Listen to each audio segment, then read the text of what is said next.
Thank you very much, Bill, for this invitation, for this opportunity to speak about this event 75 years after them. Monday, April the 30th, 1945, Evesham, Worcestershire. Ernst Gombrich listens to the radio. He was born in Vienna 36 years before, in a Jewish family converted to Luteranism. Culture is the real face of the Gombrich family, who lived in what Stefan Zweig named the world of yesterday. His father was a classmate of Hugo von Hofmannsthal, which means that Zweig was probably not far away either. The mother went to the conservatory and then gave piano lessons to the good society, and in particular to the future composer Anton Bruckner. In 1938, Ernst and his parents left Austria, which had just been annexed by Nazi Germany, and took refuge in London. The young and brilliant art historian found a natural working place in the Warburg Institute, built around the legendary library of Abbey Warburg, itself displaced from Hamburg at the end of 1933 in order to escape the Nazi persecutions against the Jews. With Britain's entry to the war, Gombrich the refugee puts his language skills at the service of his host country. If he listens to the radio that morning of April the 30th, 1945, in Evesham, Worcestershire, it is to decipher the messages delivered on the official German broadcast. An important news is promised by the speaker after the musical intermediary, which Gombrich immediately identifies. It is Anton Bruckner's Seventh Symphony, composed to commemorate the death of Richard Wagner. Wagner, most notorious admirer being none other than Adolf Hitler, Gombrich draws his conclusion, which immediately reaches Winston Churchill's office. Hitler is dead. The war in Europe is coming to an end. Besides his service, Gombrich is working on a book. The project is just as senseless as his Little History of the World for young readers, written in Vienna a few years earlier, but not published. This time, it is a world history of art in a single volume, from the origins to the present day. As the other project, it is mostly intended for teenagers. The editorial principle is simple. Every work discussed had to be reproduced. One has to imagine Gombrich struggling to write during the Blitz, choosing between two red alerts, images of words that were mostly invisible at the time. In April 1945, the Mona Lisa has just come back from a long journey to Chambord and then to southwest France, while the St. George and the Princess by Tintoretto, usually in London, is sheltered in a mine in Wales. As for the works in Berlin, it is not by listening to the German radio that one will get news of the Pergamon Altar or of Jean Fouquet's portrait of Etienne Chevalier with his patron saint. It doesn't matter where the works are physically. They will be in the book. As the world of yesterday, the story of art was mostly written from memory. It is a remembrance of things past, of the works of the past.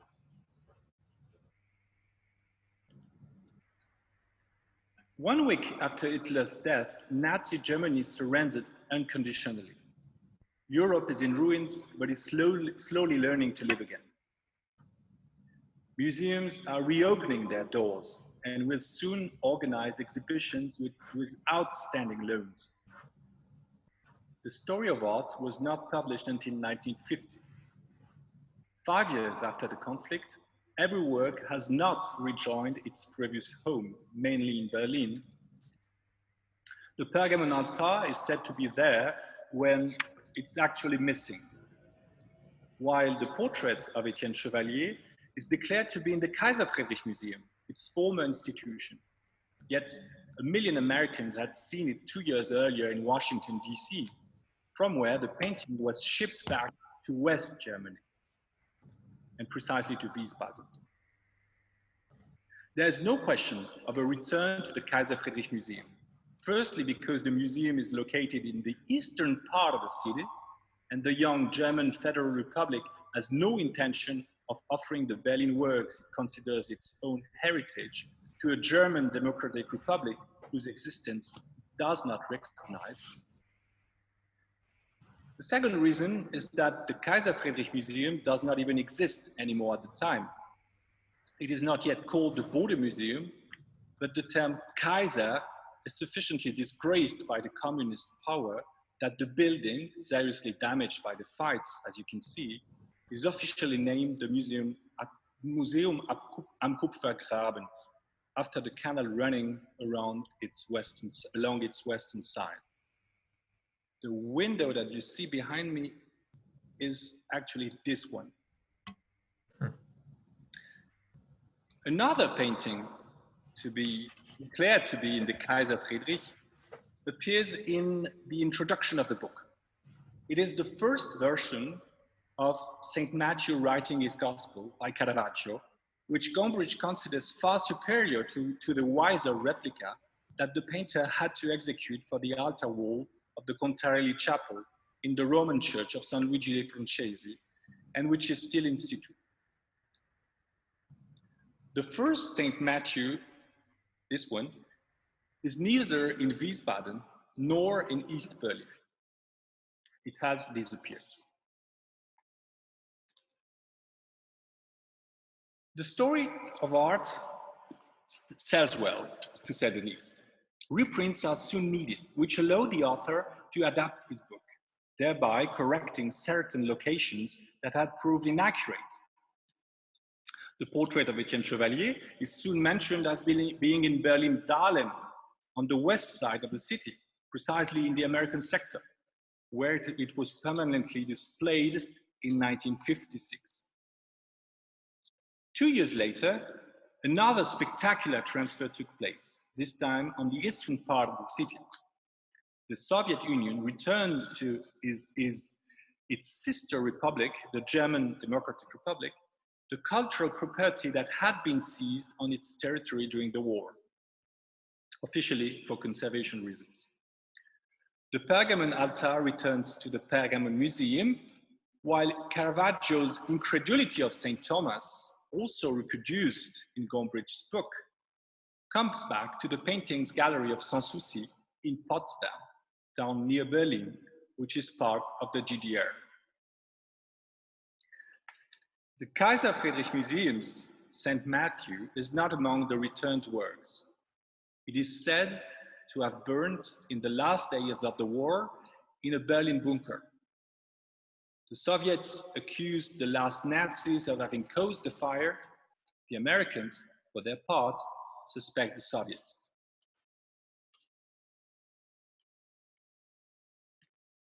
Caravaggio's first St. Matthew never disappeared from Gombrich's book. It is now mentioned as a destroyed work, formerly in the Kaiser Friedrich Museum, Berlin. Implicitly, the painting has come to stand out from the other illustrations in the book, which were initially half in color and half in black and white, a spectacular achievement at the time, and are now almost all in color. It is as if the black and white image of the Caravaggio carried the mourning of the missing painting, in what appears to me as a singular echo of the episode 1A of Jean-Luc Godard's Histoire du cinéma, released in 1988, where the birth of the cinematographs is related to the colors of mourning, black and white. Cinema had appeared with the 20th century. It had foreseen its most important tragedy, the Holocaust, without having been able to avoid it. The redemption came right after the war, Godard says, when American filmmaker George Stevens shot the first images in color at the liberation of the death camps. What we have before our eyes when we read the introduction by Gombrich and its black and white Caravaggio, it is not only the story of a groundbreaking genius in early 16th century Rome, it is also the dramatic destructions of the Second World War.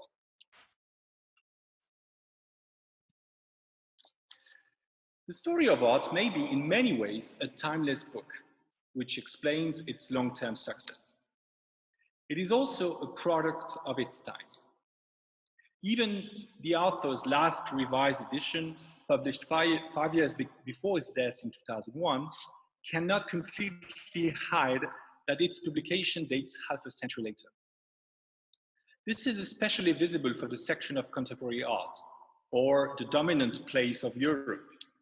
But even in the European tradition, a book written today would most probably include Georges de Latour, for instance.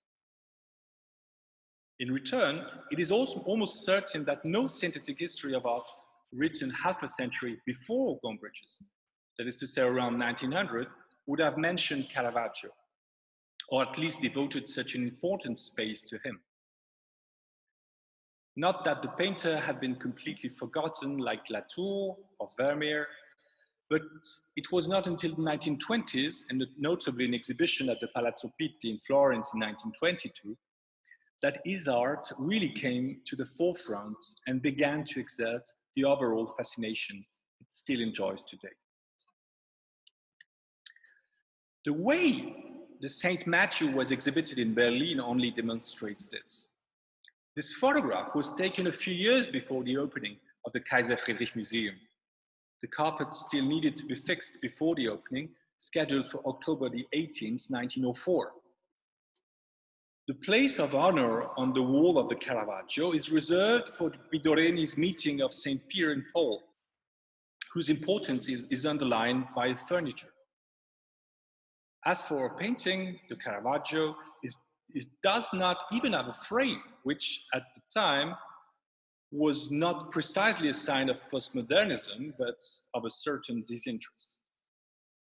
In this very room, the painting that occupies all the attention is another one, placed prominently on the central wall between two marble busts. You can see the Caravaggio at the far left. This obese man staring proudly at us had been purchased for the Berlin Museums in 1872 at the instigation of a young assistant director, Wilhelm Bode, who saw in it a portrait of General Boro by Diego Velázquez. At the time of this photograph, in 1904, the attribution was not generally accepted among scholars. Bode had become the director of the museum, though. The painting's label only allows a question mark after the name of Velázquez. Let's stay at the Kaiser Friedrich Museum on the very same day, judging from the unfinished floor. 2 rooms further on, another discussed work has the honors of a hanging, also of a display, also supervised by Bode, who was steadily sick at the time and asked to be sent at home photographs of the hanging, which could be an interesting method of curating while maintaining social distancing. It is a sculpture in marble, triumphantly placed in the center of this wall between 2 portraits by Franciabigio and Agnolo Bronzino. And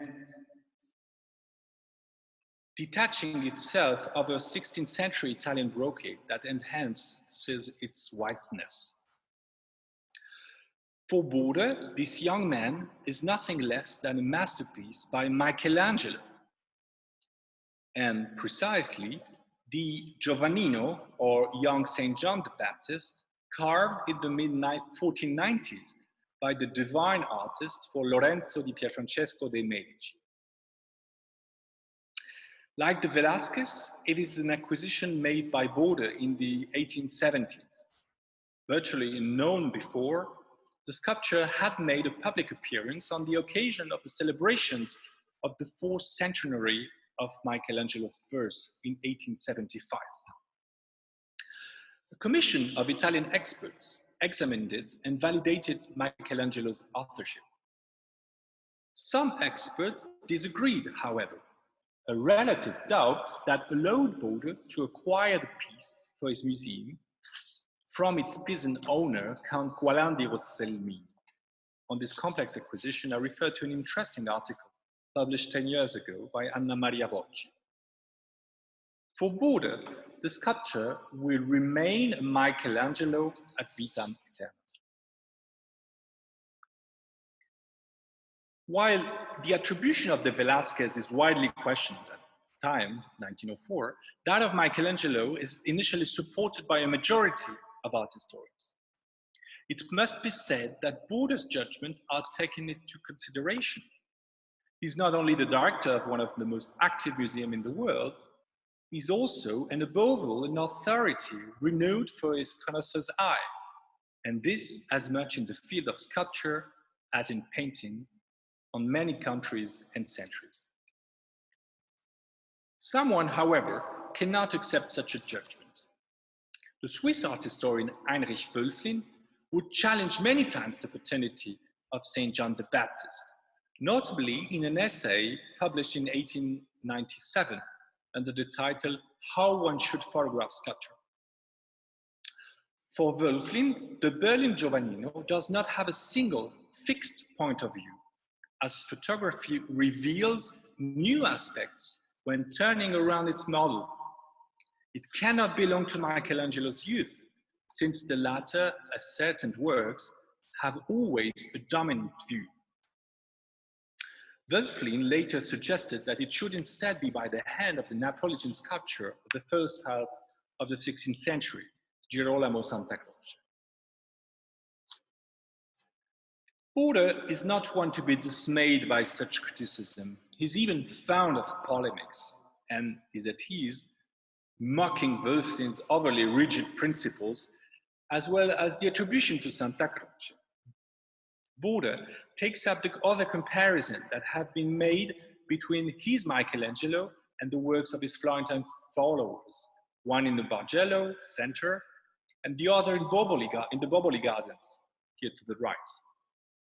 For him, there is indeed a relationship between these sculptures and that of Berlin, but there's also a world apart, and so there is no reason to pronounce for the Berlin marble the names of the obscure authors of the Boboli sculpture, the brothers Giovan Battista and Domenico Pieratti, as Alois Grunewald had done in 1910.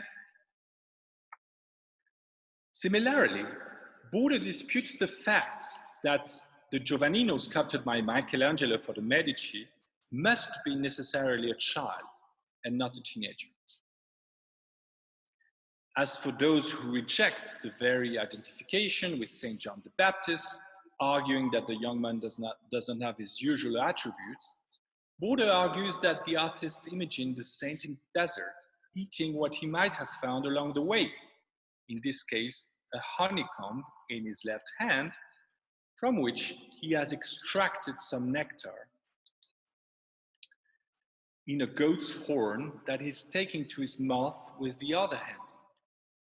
If the horn is difficult to read, says Bode, it is because it was damaged in Pisa before the acquisition. In 1907, André Gide visits the Berlin museums and is charmed by the sculpture. When the French writer praised the statue's excessive usefulness in a mannerism without blandness, he wondered about this gesture. Il porte à la bouche je ne sais quoi d'amer, qui fait que sa bouche est tordue. He brings to his mouth something bitter that makes his mouth twist. But how could honey be bitter? Time passes. Bode dies in 1929, aged 83. In Berlin, there's no longer anyone to believe in the attribution of the Giovannino to Michelangelo. The quality of the sculpture itself is not in doubt, judging by the museum's rehanging in the early 30s, in which the marble is still a focal point. But war is approaching. In September 1939, all the museum's work are created. They will be stored 3 years later in an anti-aircraft bunker built in the Berlin park of Friedrichshain. German defeat is looming. In March 1945, Hitler orders the immediate evacuation of a good part of the collection. Several convoys leave Berlin on the verge of being besieged by the Red Army. The objects will be discovered by the Americans and brought to the West. This is the case of the portrait of Etienne Chevalier by Fouquet and of the pseudo Velázquez, which owes this risky evacuation the fact that it is still fiercely debated among art historians, as much for its authorship as for the identity of the represented sitter. The attribution to a painter from Lorraine who worked in Rome, Charles Mélin, cleverly proposed in 1990 by Sylvain Lavessière, is not completely accepted, as some scholars believe that the painting was conceived by Bernini himself, while others have more singular opinion, such as Bénédicte Savoy, who witfully proposed it could be a magnificent forgery. Of the 4 Caravaggios from Berlin, only the Love Conquers All left is evacuated in 1945. The St. Matthew remains in the bunker, as does the Agony in the Garden and a portrait of Filide Melandrone. Among the sculptures, Bode's Michelangelo does not make the trip either. If it had kept his prestigious attribution, I'm sure he would have been evacuated. On May the 5th, 1945, the 3rd floor of the control tower of Friedrichshain, of the Friedrichshain bunker, inexplicably catches fire. This is again the case on May the 14th for the 2nd and 3rd floors, precisely where the works from the Berlin museums were stored. This time the fire lasts 4 whole days. The extent of the damage is hard to realize at first, because Europe is healing its wounds and coping with other problems. It is also true that objects circulate extensively at the time, both in the East and in the West, and not with the greatest transparency. In the 1950s, the return of hundreds of works to Berlin on either side of the city that has not yet been divided by a wall makes it possible to start counting. No less than 435 paintings are missing, presumably gone in the flames of the bunker. Some of the sculptures returned by the Soviets give an idea of the extent of the disaster. This glazed terracotta relief by Andrea della Robbia, part of the collection of the greatest donor of the Berlin museums, James Simon, shows that the temperature of the bunker was so high that the relief was fired a second time, which can only happen at over 1,000 degrees Celsius. In this hell, the wooden sculptures had no chance of survival. Neither had the paintings. The ashes that we see inlaid in the Della Robbia relief are therefore all that remains of the missing works. Caravaggio was supposed to obtain his black color out of bones. Today, the black patina that runs through the sculptures, which survives the fires, is possibly made with burnt pictures by Caravaggio and other masters. If there is little hope of ever seeing the missing paintings from Berlin again, the same cannot be said of the sculptures, at least those made of stone, bronze, or therefore terracotta. This constitutes a vast group of the approximately 1,500 pieces from the sculpture collection still missing in 1958. In the 1990s, Konstantin Akinsha, Gregory Koslow, and Clemens Toussaint unearthed secret documents from 1945-46, describing the transfer to the Soviet Union of works burnt in the Berlin bunker. Some of them not having been returned to East Germany and still presumed lost. This is the case, for instance, of two sculptures by Donatello, a bronze St. John the Baptist and a marble flagellation, which a close partnership between the Pushkin Museum and the Bode Museum enabled us to rediscover in 2015. I've spoken extensively about this finding and do not wish to go into it again today, although I would like to acknowledge my fellow curator at the Pushkin Museum, Vasily Rastoruyev, and naturally the decisive role of our respective directors, Marina Loschak in Moscow and Julien Chapuis in Berlin. Today, no less than 59 sculptures are undergoing restoration at the Pushkin Museum and are accessible online at museumconservation.ru under the supervision of Igor Borodin and in cooperation with Paul Hoffman in Berlin. Some of them have already been exhibited, such as Donatello's magnificent St. John the Baptist, shown alongside its plaster cast. At the same time, further 300 sculptures, formerly in Berlin, were published on another website, lostarts.ru, as moved cultural values. All what we know is that they are located on the territory of the Russian Federation. Bode's Michelangelo is not part of them. At the beginning of my research on the lost Donatellos, I had discovered that within the Bode Museum were preserved many photographic plates dating from the times of Bode. The reason why they survived the war remains a mystery to me. They apparently never left the building. Impressive in themselves, these negative plates were even more moving as they were reproducing objects that had been lost during the war, such as, at the time, the Donatellos. A little bit like Roland Barthes in the first chapter of his last book, La Chambre Claire, Camera Lucida, when he says to himself in front of a photograph of Jérôme Bonaparte, the younger brother of Napoleon, Je vois les yeux qui ont vu l'empereur. I'm seeing the eyes that saw the emperor. I could not refrain from saying to myself, I am seeing a photograph that saw its sculpture.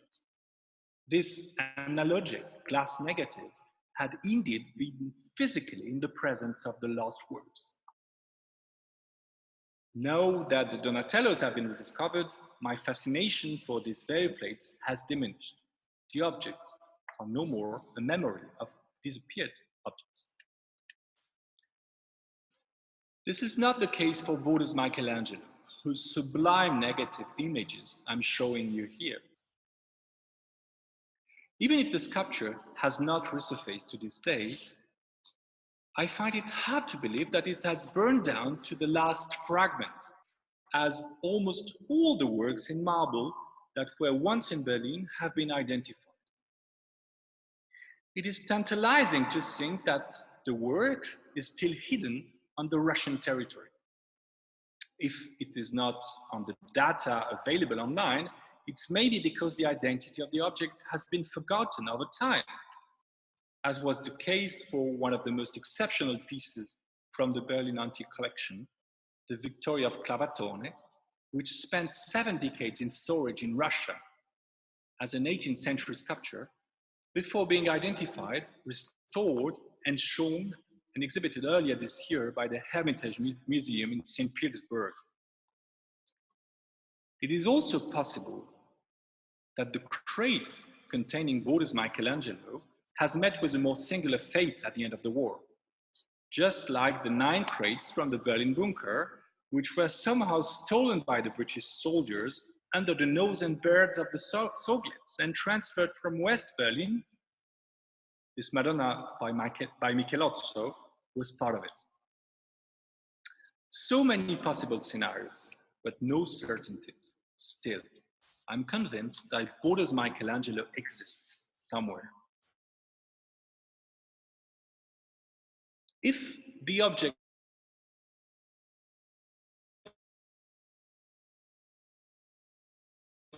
actually resurfaces feelings of joy and sadness, as with many sculptures which have re-emerged in recent years.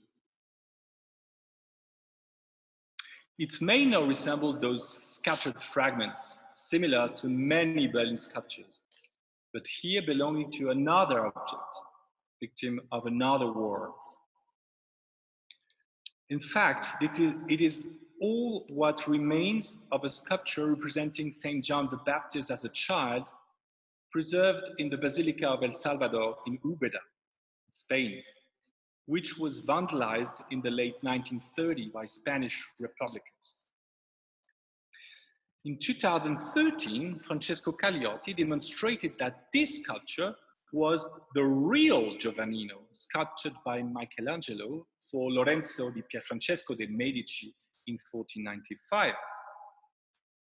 Thanks to ancient photographs, the works has been put back on its feet by the Opificio delle Pietre Dure in Florence, using a 3D reconstruction for the missing parts of the sculpture. One still feels a dull pain at the sight of this war-wounded boy whose scars are widely visible. I will not dwell on this restoration, since I will be speaking on a similar theme tomorrow afternoon in a virtual conference organized by the Fondazione Federico Zeri in Bologna. In his lengthy article on the rediscovered Giovannino, Francesco Cagliotti discussed the case of Bode's Michelangelo. Bode, it will be remembered, had mocked the attribution to Giovan Battista and Domenico Pierati, pronounced by Alois Grünewald in 1910. For Cagliotti, this proposition had to be reconsidered, precisely on the base of the sculptures shown by Bode. This Cupid was a similar pose from the Boboli Gardens in Florence, and the St. John the Baptist from the Bargello. If the distinction between the Pierati brothers is difficult to establish to this day, the attribution in itself seems perfectly convincing. As for the traditional identification of the work with St. John the Baptist, it was also questioned. Taking up a suggestion made in the early 19th century, Cagliotti proposed to identify the sculpture with the Greek god Aristeus, patron of agriculture and father of beekeeping. This would better justify the honeycombs. The hole on top of his head hints at the presence of a nimbus, but was made sometimes after its creation in order to force the pagan god to become a Christian saint.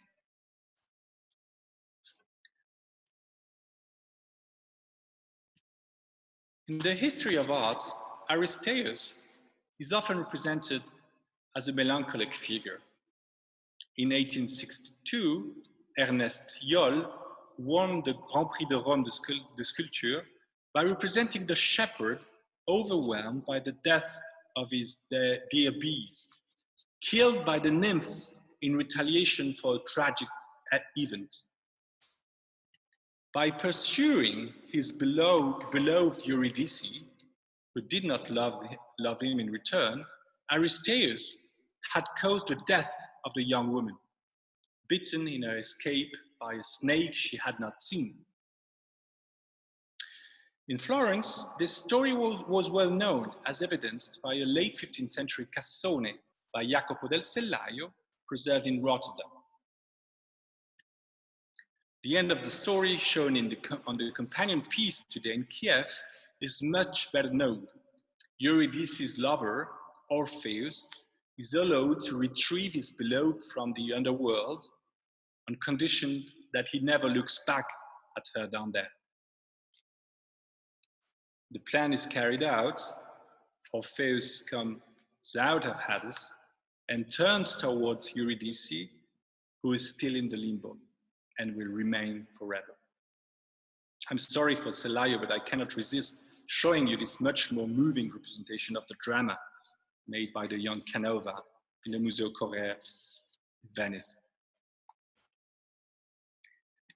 In over a century, Michelangelo's young Saint John the Baptist of 1495 has just become an Aristeus by Domenico Pierati or by his brother Giovan Battista. dating from the third decade of the 17th century. For me, these radical changes do not destroy the charm and power of this sculpture. Quite the contrary. It is still to be considered a masterpiece and gains something special to have carried on the prestigious name of Michelangelo for a long time. But let us return for a moment to the Kaiser Friedrich Museum in 1907 and follow the footsteps of André Gide, who, as we remember, had the impression that the figure was holding to his mouth something bitter. Is it really a goat's horn filled with honey, as Bode had thought, even if he had admitted that this part had been partly broken? In the same room, Gide notes that the admirable sculpture is plus que parfaite, mais non plus belle encore, mais non plus belle peut-être que la petite ébauche d'un Orphée ou Apollon, à peine aussi haute qu'un glaïeul qui, dans le marbre épais encore, palpite d'une vie glorieuse. The tiny sketch of an Orpheus or Apollo, barely as high as a gladiolus, which, in the thick marble, still palpitates with a glorious life. End of quote. This tiny sculpture was also attributed to Michelangelo by Bode. It has also been forgotten, but fortunately, it did not disappear during the war. It just awaits its time, undamaged, in the storage of the Bode Museum. Its lyre makes him probably an Apollo, but perhaps an Orpheus, as Gide says, in which case, Eurydice's both lovers would have been reunited once in the same room of the Kaiser Friedrich Museum under the name of Michelangelo. One can only dream of bringing them together again one day if the Aristeus ever comes out of the limbo.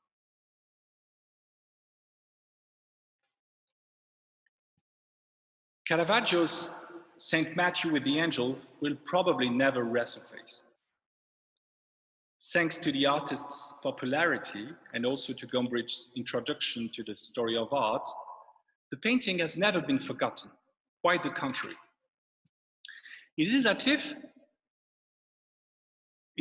if it wanted to find its place back among the living. Several attempts to color it have been made in recent years, such as here by the Finnish painter Antero Kahila. So much so that the Wikipedia page devoted to the painting, in English at least, shows it colored. I hope the publisher of Gombrich's Story of Art will never make such a mistake. The Agony in the Garden is a much less popular painting, even if it is certainly by the artist. But I know of at least one version in reinvented color. As for the third of the Caravaggios, Lost in the Bunker, the portrait of Fili de Melandroni, the problem does not arise since a color photograph was made in the 1920s. This painting was lucky to have been photographed before the cataclysm, but I think we can expect more. The Friedrichshainsbunker has been looted before the fires, not only by soldiers, but also by civilians, allowing some works to escape. 2 paintings have returned to the Gemäldegalerie so far, the St. Augustine and St. John with the Donner from Albrecht Putz as early as 1946, and a Madonna and Child attributed to the Pseudo-Boltraffio in 2012. The latter painting had been bought by an American soldier in Berlin in the year 1945, and had quietly spent 6 decades in the United States. Let's hope someone else had the good idea to borrow the Fili de Melandroni from the bunker, as the other 2 Caravaggios were too large to be taken away easily. I would be very grateful if you could check that this painting is not hung by any chance in your grandparents' house. Thank you very much.